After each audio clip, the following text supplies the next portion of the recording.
Здравствуйте всем! Добро пожаловать на канал Магия Песка.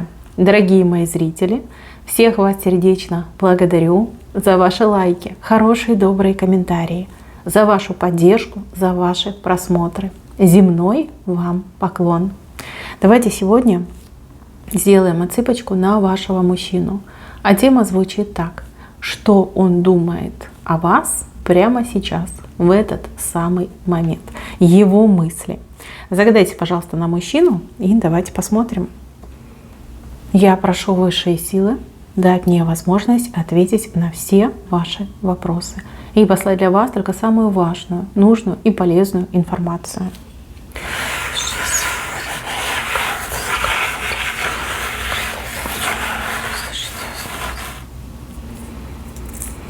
Так, интересно. Мужчина тревожный вышел. Состояние тревожности. Тревожность, страхи, переживания, как будто бы сам себя накручивает. Неспокойный, очень неспокойный. У него вообще сегодня какой-то день размышлений, либо день каких-то тупиковых ситуаций, да, вот попадают в тупик. Либо сам себя загоняет, либо кто-то его загоняет. Ну, в общем, есть о чем подумать. У мужчины какие-то страхи, какие-то переживания на первом месте. Почему-то ему кажется, что он какой-то несчастливый, что-то у него не получается, по делам не происходит, по его, да, не развивается какая-то ситуация. Плюс с вами еще какая-то непонятная история приключилась. Вот его не покидает такое чувство, что вы теряете к нему интерес, что он вам больше не важен, не интересен, что вы его больше не любите, скорее всего, да, просто типа терпите. Я не люблю, но я терплю, типа привыкла, да. Я не могу понять, что произошло, откуда у него такие мысли. Здесь просто не показано. Но чаша его каких-то сердечных, нервных переживаний, она просто переполнена. Переполнена, и он не знает, что с этим делать. Но он так четко показал, что вы как-то отстранились от него. Вы во что-то другое увлеченно смотрите, либо на кого-то увлеченно смотрите. Девчонки, у одних отыграется, что он вас очень сильно, не то чтобы ревнует, но ему кажется, что он вас с кем-то делит, либо с чем-то делит. Да? Может быть, вы чем-то увлеклись, каким-то делом, какой-то интересной, может быть, работой. Увлечение у вас появилось, либо о каком-то человеке вы уж слишком восхищенно говорили. Ему кажется, что он вам уже не интересен, что вы переключились, что он вам не нужен, и что вот-вот он вас потеряет. Прям очень себя чувствовал грустненько и одиноко. Прям с самого утра. У него как-то день вообще не задался. Страхи, переживания, мысли. Ой, бедный я несчастный. Ой, я останусь я один. Ой, я никому не нужен. Ой, какой я скучный и неважный. Все от меня отвернули. Никому не дело до меня. Вот. Знаете, еще такое желание у кого-то отыграется, вот из мужчин, напиться. Да? Вот хочу напиться. Мне так грустно, мне так хреново, хочу напиться. Да, какой-то прям грустный мужчина. Давайте я еще на оракуле посмотрю, что такое, что у него там не идет, не получается. Загрустил. Девочки, вы честно скажите, в комментариях напишите, вы уделяете ему внимание, что произошло? Может быть, вы что-то такое сказали, либо действительно вы чем-то увлечены. И вот он прям такой несчастненький стал. Говорит, я ей не интересен. Что между вами произошло? Что между вами произошло? Так, а что-то страсти между вами давно не было. Близости не было. Да, вот смотрите, карты говорят, что вы как-то отдалились от него. Отдалились. Давно между вами страсти не было, близости не было. Каких-то задушевных разговоров давно между вами не было. Вы сейчас для него как звезда, далекая и недоступная. Вот, видите, чего он хочет? Хочет нежности, хочет, чтобы все вместе, да, либо вы вдвоем вместе посидели, поговорили, как-то, может быть, куда-то сходили. Опять же, страстей ему не хватает. Да, чувствует себя абсолютно одиноким. Смотрите, здесь, скорее всего, да, какие-то неприятности сейчас происходят в его жизни, либо у него что-то не получилось. Да, над чем-то работал, к чему-то стремился, и тут какая-то заминка. Заминка либо остановка. И представляете, одно на другое наложилось, и мужчина просто в шоке. В шоке, грустит. В шоке, грустит. Хорошо. Ну, покажи мысли, которые ты не афишируешь. Что ты скрываешь? Какие мысли ты скрываешь? Ну, о каких-то документах думаю. Документы, деньги, подарки. Девочки, может быть, он хотел вам сделать подарок, либо денег дать, а у него не получается, а вы на него обиделись. Да? Как бы, может быть, и такая ситуация. Но он преданный, он верный вам. И знаете, как говорят, я верный своему слову. Просто ситуация сейчас патовая. Ну вот не могу, да, не могу купить подарок, либо не могу дать денег. Вот. Грустит. Девочки, он очень-очень грустит. Так, еще мысли. В целом, девочки, в целом мысли очень положительные. Вот чем дольше вы вместе, либо находитесь, либо времени проводите, тем, знаете, как прикипает к вам. Прилипает, прикипает. Он очень, кстати, тактильный у вас товарищ. Ощущение, да, вот прикосновение, вот это его просто будоражит. Может быть, в детстве, когда он был маленький, мама там его не часто обнимала. И он очень любит, кстати, обнимашки. Может быть, он об этом не говорит, но очень любит. Вот. Хотите улучшить ваши отношения, почаще к нему прикасайтесь, почаще его обнимайте.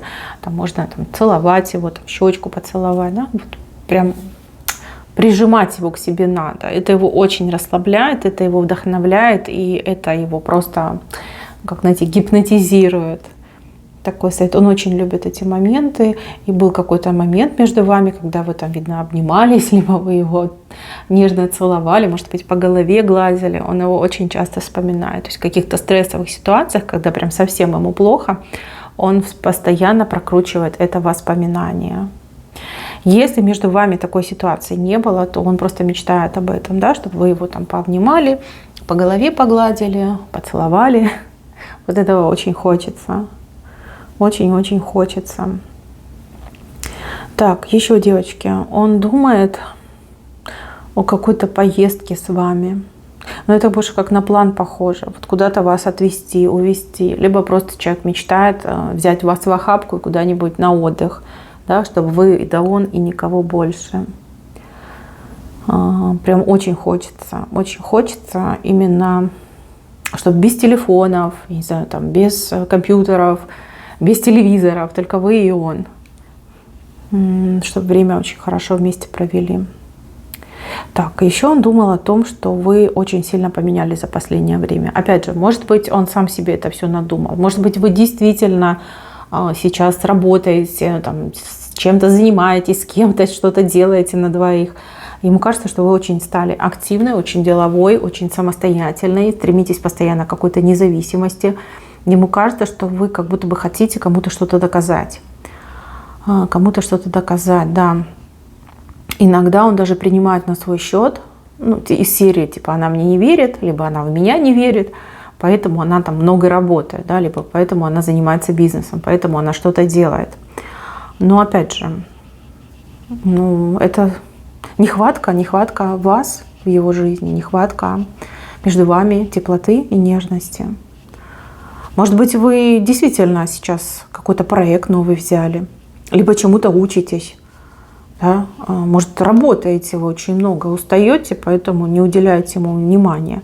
Но это его прям коробит, девочки. Он переживает за это очень сильно. Знаете, с одной стороны, восхищается то, что вы сильная личность, то, что вы ну, вот не ведете себя, как другие женщины. Да? Вот если вам что-то надо, вы это делаете, сами делаете, либо идете, сами зарабатываете.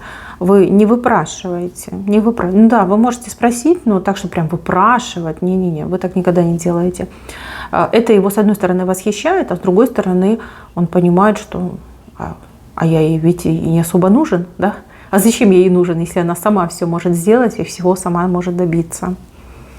Ему бы хотелось иметь вес в вашей жизни. Ему бы хотелось хотя бы ощущать, что он не пустое место для вас, что он как-то хоть на что-то влияет, либо что-то может решить, помочь, поддержать, я не знаю, там, подсказать в конце-то концов.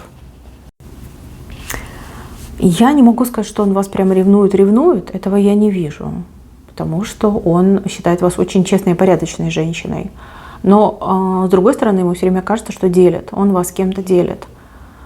Как будто бы он должен ждать своего времени, пока вы закончите свои дела, обратите на него внимание. Либо когда вы вместе, ему кажется, что вы о ком-то другом думаете, либо о чем-то другом думаете, что вы на нем не концентрируетесь. И это его очень сильно обижает. Опять же, ситуация либо сегодняшнего дня, потому что у него настроение такое плохое, и у него тут дела не делаются, либо это, в принципе, его настроение последний, я не знаю, там, месяц-два. Да, вот он об этом думает постоянно, переживает за это, накручивает сам себя. Он, кстати, очень ранимая личность, легко обидчивый. И когда он обижается, он как слон, понимаете, очень долго помнит обиды, сам постоянно в голове это все прокручивает, сам себя накручивает, знаете, как уговаривает, да, что меня же обидели. Не-не-не, мне не показалось, меня точно обидели, там, мной пренебрегают, я не нужен. Вот такие моменты. Конечно, мужчину они не украшают, но с другой стороны, мы все разные, и каждый по-своему переносит стресс, либо депрессию. Да, кстати, очень похоже, что у него какая-то депрессия. Может быть, в легкой форме протекает, но тем не менее. Девочки, ему нужна встряска, либо ему нужен очень жаркий момент между вами, так, чтобы он прям с головой отвлекся. Либо девочке нужно действительно как-то уделить ему время, куда-то с ним сходить. И так, чтобы без телефона, девчонки, без вот этих бесконечных там соцсетей, смс-ок, перезвонов с подружками, а вот именно с ним, хотя бы там, не знаю, час-полтора, да, провести с ним так время, чтобы не было этого ощущения, что его бросили, от него отвернулись. На самом деле, вот в венце мне четко показали, что вы друг друга любите. Мне даже показали, что он любит вас гораздо больше, чем вы его. Да, может быть, он этого не показывает. Такая вот он скрытая личность. Но, тем не менее, смотрите, вы в сердце, да, и он в сердце, два сердца. И смотрите, он свою половиночку сердца вам отдает, а вы-то ему не даете свою половиночку. Вы девочка умная, вы так не делаете. А вот он вам свою половиночку отдает. Поэтому, девочки, любит вас больше, чем вы его. Это 100%. Да, не всегда показывают, да, не всегда об этом говорит. Может быть, вообще у вас разговора за любовь еще не было.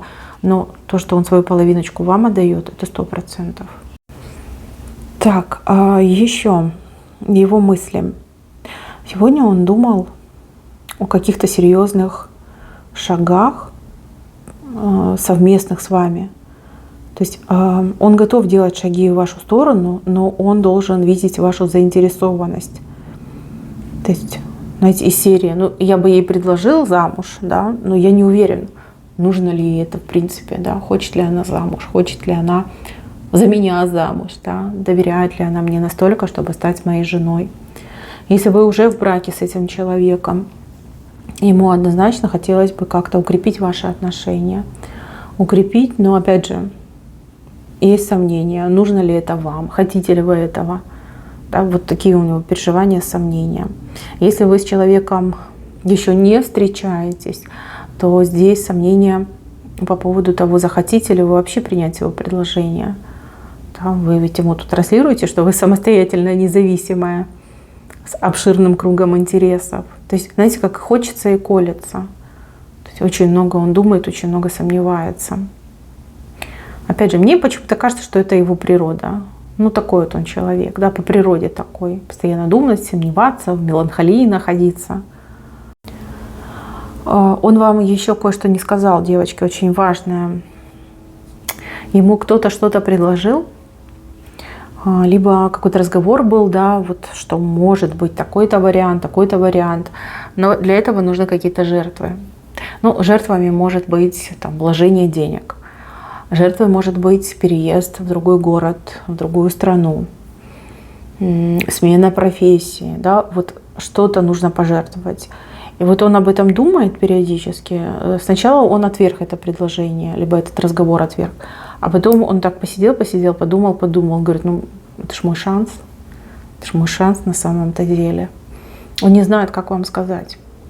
Он вообще не знает, стоит ли вам об этом говорить. Ему кажется, что вы как-то не так отреагируете, как бы ему хотелось. То есть еще секретик у него от вас есть, получается. Девочки, у кого мужчина близок с матерью?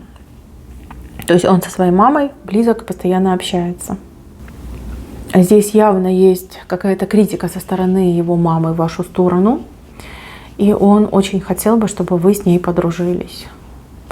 Но он не знает, как это правильно сделать. Если он вас еще с родителями не знакомил, то знаете, что на это есть причина. Не потому, что он не хочет, а потому, что он знает, что его мама может повести себя не совсем корректно в вашу сторону. Обидеть вас, например, может. И он не хочет этого момента.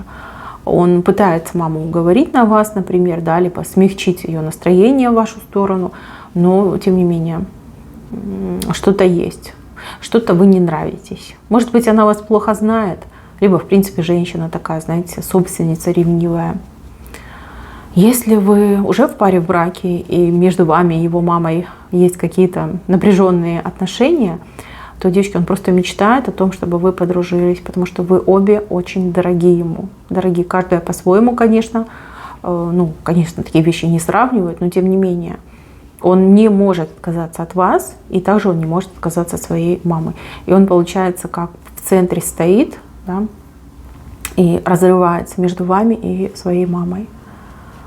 Вот такая ситуация его тоже беспокоит. Так, и еще. Ему бы очень хотелось вам рассказать о своих чувствах, о своих переживаниях, но он боится, что вы не поймете. Либо начнете смеяться над ним, либо подумаете, что он какой-то там слишком мягкий, либо как не мужик, да, что он там переживает, думает о каких-то таких вещах, там, что он типа вас ревнует, да, вот. Боится, что вы будете просто над ним смеяться, либо вообще обидитесь на него. Хотя на самом деле, я думаю, что если бы он вам все это сказал, вы бы вместе поговорили, то этих бы страхов, переживаний было бы гораздо меньше у него. Так, девочки, еще одна важная вещь, которую здесь показал песочек. Понятно, что жизнь наша сложная, всякие ситуации, обстоятельства бывают, но ваш мужчина нуждается в каком-то быстром ответе. Например, он вам звонит, вы должны сразу ему ответить, либо он вам написал смс-очку, и вы тоже стараетесь сразу ему отвечать, потому что вот эти минуты ожидания, они его просто убивают. Он начинает думать всякую ересь, он начинает себе забивать голову всяким хламом, понимаете, сам себя начинает накручивать и просто доводит себя до исступления. То есть, в принципе, телефон-то всегда под рукой, да, старайтесь всегда ему отвечать. Любой там значок, я не знаю, любой смайлик, что угодно, да, даже если вам некогда, просто смайлик ему отправьте, и все. То есть он понимает, что вы на связи, он понимает, что с вами все хорошо, что вы с ним общаетесь, не обиделись. Для него это будет очень приятно. Не заставляйте его ждать, не заставляйте. Это очень сильно отравляет его сердце и душу. Видите, какое у него состояние сейчас болезненное. Поэтому, девчоночки, пожалуйста, да, это вам такой советик именно на песке вышел. Не заставляйте его ждать. Отвечать вот как можно быстрее. И, конечно же, всегда, если он звонит, подходить к телефону. Тоже очень важно. Смотрите, я думаю, что вот это его состояние, оно ненадолго, да, или не навсегда. Как только дела у него пойдут в гору, как только у него тут все наладится, да, он повеселеет. Он повеселеет, и совсем по-другому все между вами будет. Если у вас есть возможность помочь ему выйти из этого состояния, хотя бы поддержать его, как-то подбодрить, повеселить, сделайте это. Пожалуйста, вам не убудет, а ему явно будет хорошо. Он это оценит. Вот. Но если нет такой возможности, просто подождите, потерпите. Подождите, потерпите. Здесь, в принципе, ничего такого плохого, критического нет. Просто у него состояние такое. Он легко поддается депрессии. Либо, в принципе, знаете, как устал, очень много всего навалилось. Сейчас ему нужен покой, поддержка и ваша любовь. Если вы ему это обеспечите, он очень быстро пойдет на поправку. Вообще между вами ключ. Это очень хороший знак. Это знак того, что вас свели высшие силы. И ваши отношения, они не случайны. Не случайны абсолютно. И впереди вас ждет с этим человеком очень много всего интересного, ценного и важного. Так, мои хорошие, на этом все. Спасибо всем за внимание. Всем пока-пока.